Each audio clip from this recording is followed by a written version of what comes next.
Hello and welcome. In today's exciting episode, I will be making this pink tweed into a Chanel style jacket.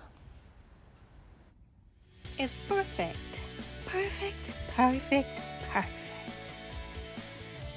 Perfect jacket.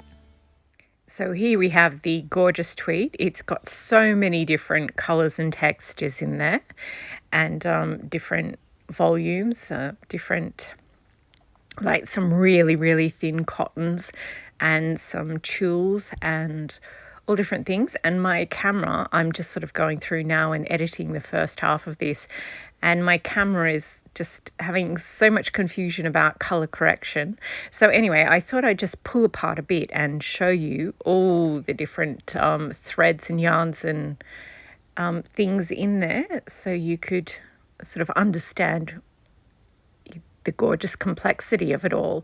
So yeah, here's what it looks like, and it sort of does look like a big old mess if you just look at it from afar, but up close it's got sort of the neon pink threads, then some dark ones and some gingerbread, then three different pinks.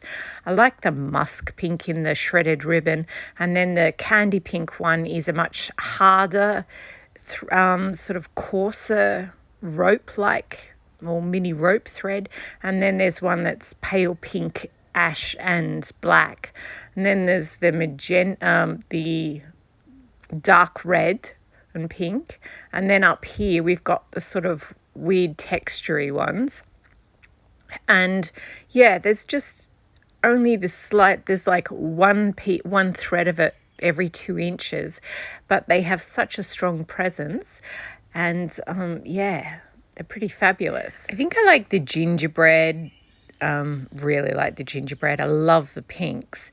And yeah, the neon pink, I quite like that. You spot that every now and again. And yeah, I really like that that's in there. It gives it sort of this quirky character. It's very cute. You can only see a glimpse of it every now and again, and I'm so tempted to add more fluoro pink beads or sequins in there just to draw that out. Anyway, and then there's, yeah, as I said, all the different pinks. I love the musk pink with the white in there. It looks like mushed up berries and cream or something. The fluffy orange coral bits look quite coral just by themselves, but they almost look tomatoey in the actual tweed. I always think it's interesting how a colour changes by what's around it. And yeah, I love the tulle, the sort of ballerina pale pink cream tulle is, yeah, it's just often used in this type of tweed. I love it. And then the other one, it's also another type of tulle, but it's got bumps of like pom-poms in autumn tones in it. And the combination of all these together, they clash so well, in my opinion. And you can only, yeah, you just sort of catch the tiniest glimpses of them.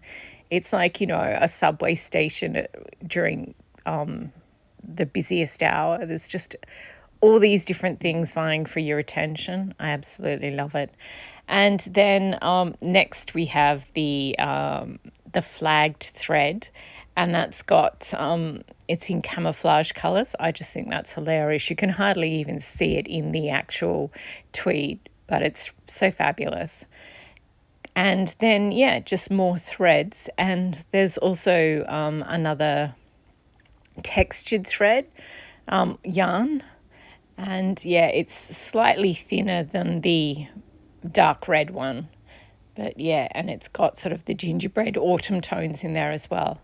So yeah, they all sort of clash nicely together. So I just thought I'd show you, yeah, all that's in there. And that's another, people always ask me why I bother to hand stitch things. And I just like working with the tweeds. I mean, you spend so much on a tweed. And yeah, hand stitching all the seams and things like that gives me a chance to just basically spend hours looking at it. So I don't know, I like it. And then when you're wearing it, you remember, you know, exactly what it looks like and exactly how all the different colors and textures are woven together. So I like it.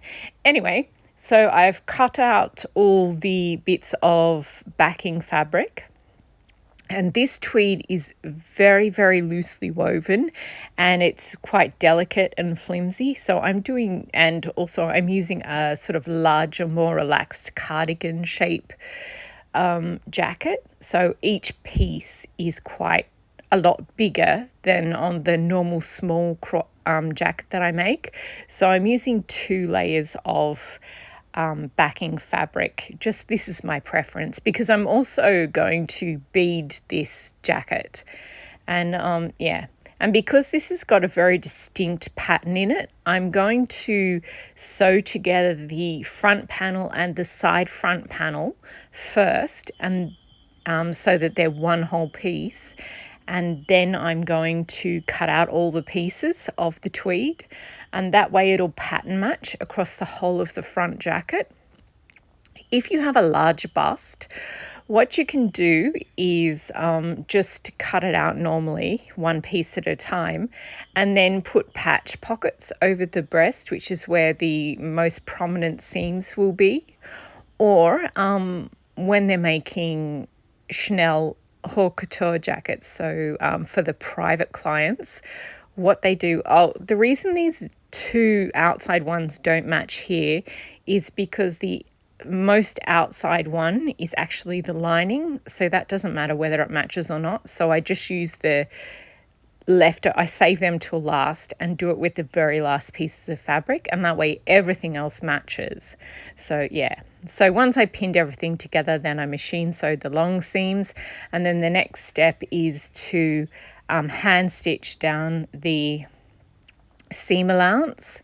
And so yeah, I've done that. And once you've done that, then the next step is to hand stitch the backing fabrics to the tweed, and that's the footage you'll see now. So yeah, as I was saying, in the Chanel haute couture for their private clients, so not the ready to wear. With the ready to wear, they just cut it and slap a patch pocket over the top, and that's how they do. They don't even have backing fabric with the ready to wear, any of the ready to wear jackets. But if they have a private client and it's using the expensive tweeds that are hand done, then the Lesage tweeds, then what they do is they build the 2 separate jackets effectively the same way I'm doing it. It's just the haute couture way of doing things. There's a base dress or a base jacket, and then they just sort of drape the outside fabric over the top. So yeah, if you wanted to do that, then you just make the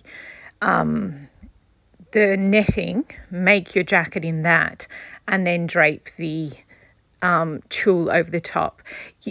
No matter how big your bust is, well, to be honest, the private clients, there's only 2,000 of them in the world, and they are literally the richest women in the world. So, these aren't, they get all the plastic surgery they want. So they're not sort of, regular shape people.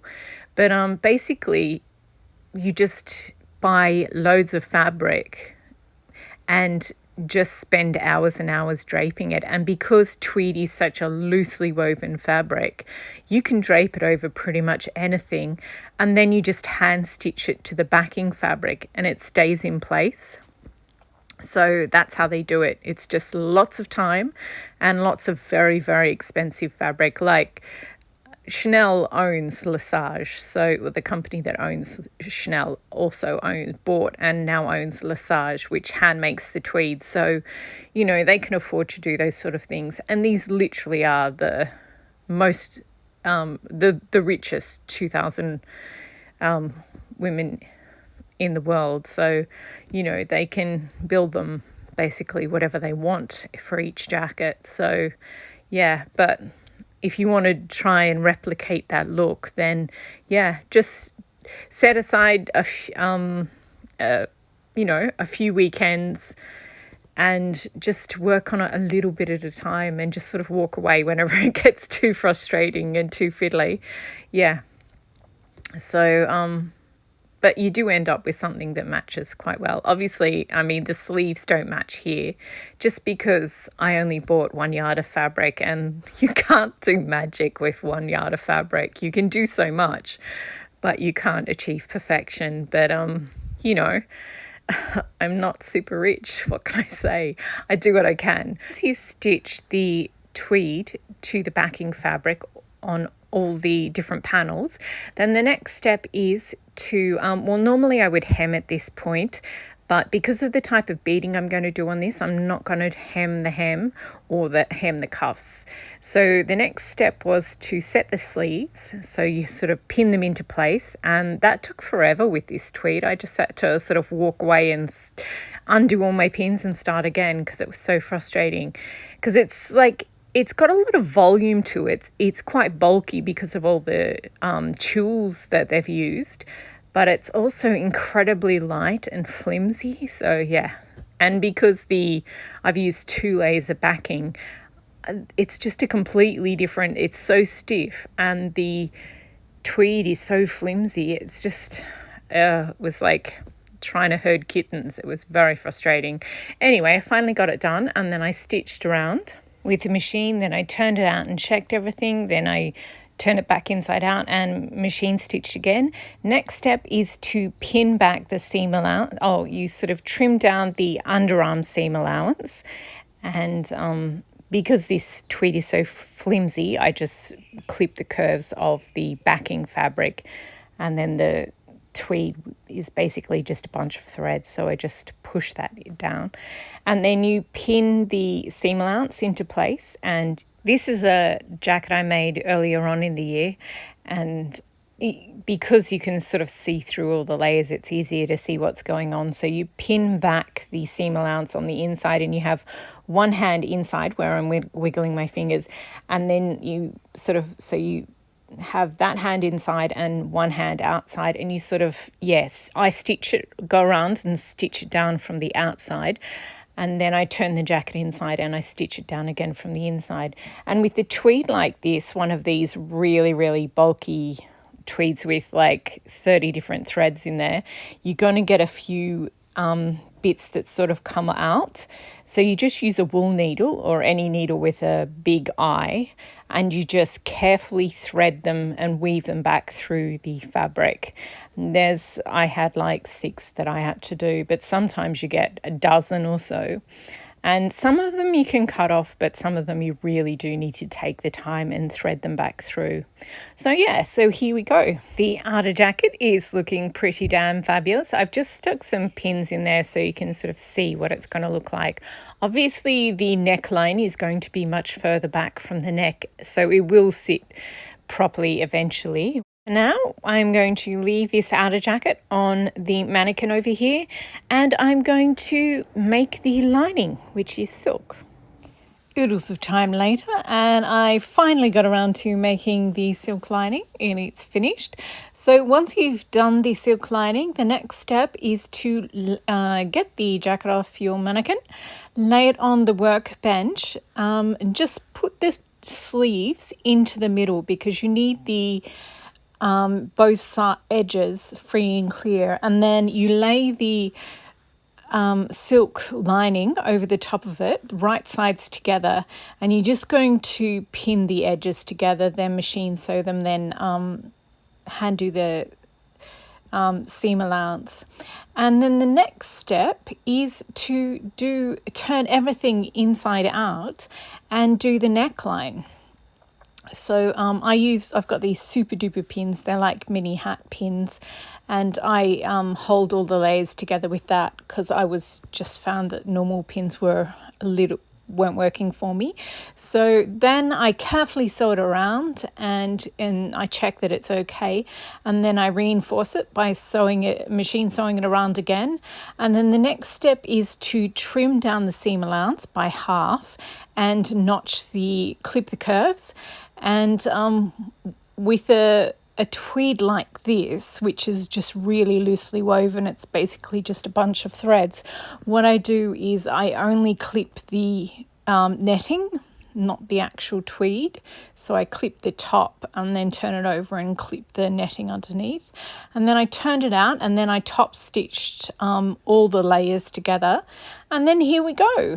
It is finally done. Well, the hem isn't done, obviously.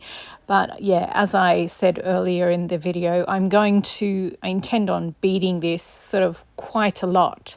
So I need access, not just, so if you're not going to bead it, then obviously you do have to hand stitch the hem of the lining to the bottom of the jacket, and same with the cuffs on the sleeves. But yeah, I leave them open because I'm going to do the beading next. And here it is from the side, and here it is from the back. And I've just got my desk light and I just turned it. So this is not a great lighting situation. Normally when I turn the light, I put a sheet of tissue paper over it and it looks much more like natural light. Anyway, here I'm showing you the gingerbread and pink fabric. And yeah, once I make that dress, these two items will look absolutely adorable together. So yeah. And I really do love this tweed. It's such a lovely mix of so many different pretty colours. And there we go. I have finally finished my pink tweed jacket.